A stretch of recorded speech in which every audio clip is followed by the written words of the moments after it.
When you're studying for the NCE, you'll realize that most of the theories are, for careers at least, are outdated because of the fact that they were created at a time when the workforce was mostly made up of white males. However, there are two female theorists that you'll want to be familiar with as well. Hi, my name is Joyce. I'm one of the coaches at Academic Coaching for World Changers under the direction of Dr. Pam Turner. In this video, we'll be talking about Anne Roe and Linda Gottfredson. Let's get started. I am going to share my screen so that you can see what I hope will be slides. And okay, here we go. So Anne Roe and Linda Gottfredson both were career theorists that you want to know for the NCE. Anne Roe looked at the idea of psychology, biology, and sociology and helping to predict the choice of careers. So really, she was adding to the concept of Maslow's hierarchy of needs. She had a needs theory that how you were parented could lead you with needs that you want to fulfill through your career. And then she needed to develop a way to be able to classify the occupations in order to be able to test her theory. And for that, she came up with fields and levels. And we also have Linda Gottfredson. Most of you are aware of her concepts of circumscription and compromise. Circumscription is where she narrows down the choices of occupations in order to fit our evolving self-concept from the time that we are 3 and up. Compromise is once we get through the circumscription process, we are also prone to cutting down to sort of the low-lying fruit, the things that are most available, most appropriate, and most accessible for us. So let's take a closer look at Anne Roe. Anne Roe was influenced by Maslow. We have his hierarchy of needs as physiology, safety, love and belonging, esteem, and self-actualization, which I remember as people see love every summer. Roe added to that, she added the idea that a psychological component related to the way people are parented is also an important part of our needs as well. So she said that the way that we are oriented toward or away from working with people will depend on our parental interactions. The 3 factors that she identified are concentration on the child, avoidance of the child, and also acceptance of the child. She said that concentration on the child looked like either being overprotective or restrictive, or over demanding or intolerant of mistakes. Avoidance of the child it was looking like either emotional rejection or criticism, or emotional neglect, where a child would be ignored. And then there was also the 3rd factor of acceptance of the child, where there was casual acceptance, where they were sort of permitted and with minimal amounts of love, or loving acceptance, where they were given some autonomy as well as the love and support that they needed. So what happened next is that she needed a way to be able to prove her theory worked. And in order to do that, she needed a new classification or categorization system for occupations.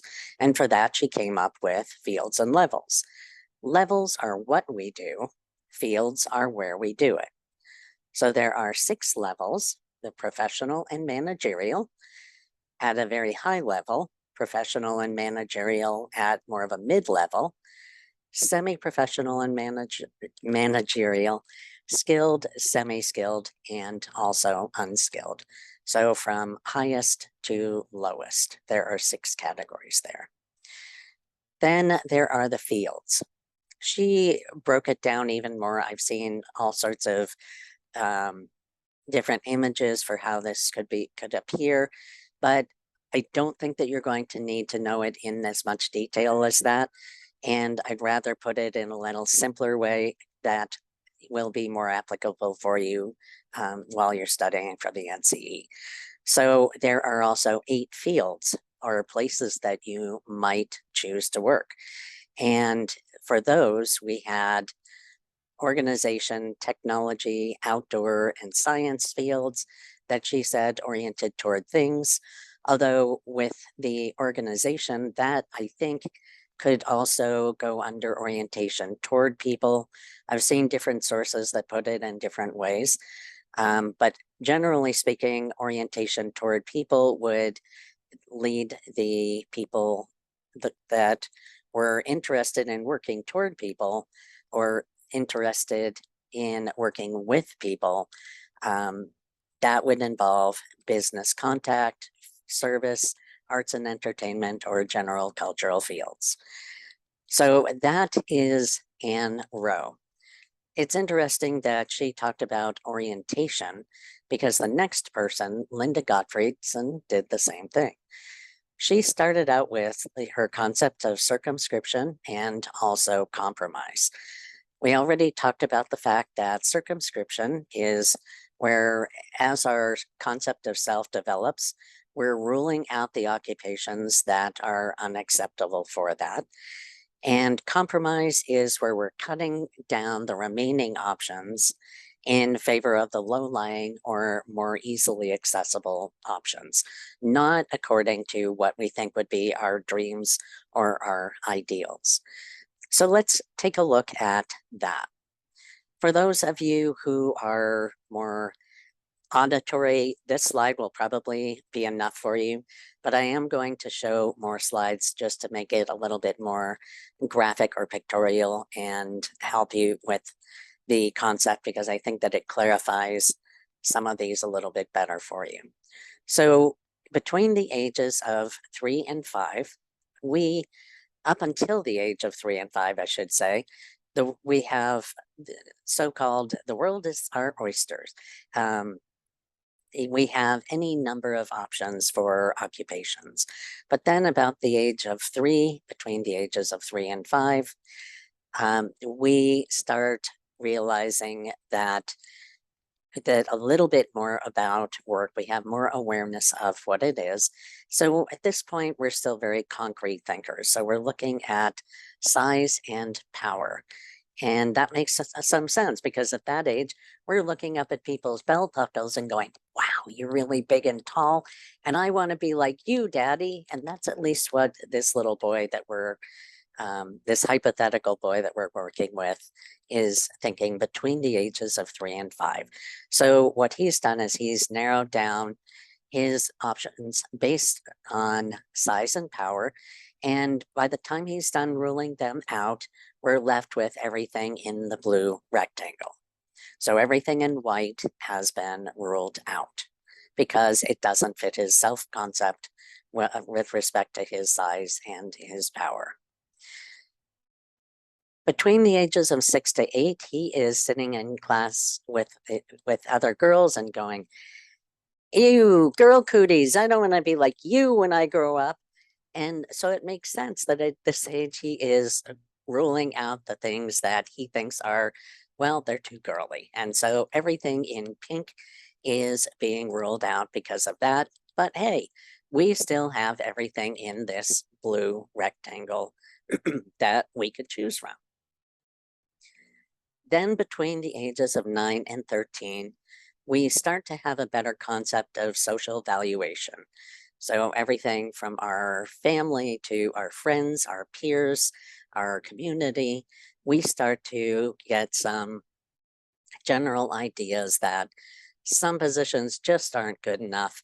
And then also, interestingly enough, there are some positions that are a little bit too much. People are too snobby, they're too much, they're too unethical. For whatever reason, the other jobs in both yellow up above and yellow down below are just not going to fit for what is expected of us and who we have come to know ourselves to be.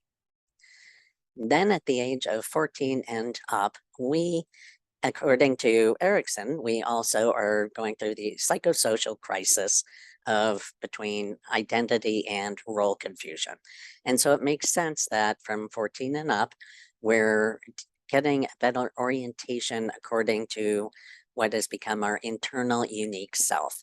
And so what this looks like is ruling out the things that are in green because, well, they're just not me. Yes, everybody, my family, my peers, and my friends would all be okay with it if I did them.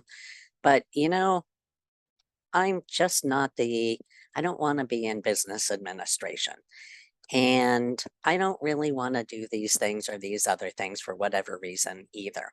So, you know what? That's okay because I'm still left with everything in the blue square. So at this point, we have finally finished circumscription, where we're ruling things out according to our concept of self that we have developed along the way. But we're not quite done yet because what happens next is compromise. And with compromise, what we're doing is we're cutting down to appropriate, available, and practical ideas. And sadly, this does not include our dreams. This does not include ideals. This is just more what is more accessible for us. So, for example, this little boy is thinking that he would sort of like to be able to work with animals, but he doesn't really want to go through veterinarian school.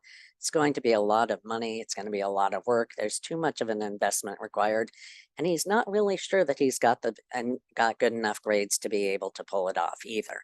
So we're going to rule out some of the orange for that as well. And on the other end, he also doesn't really want to work as a vet tech because he doesn't really like doing all of the testing, especially when it comes to stool. So that's out.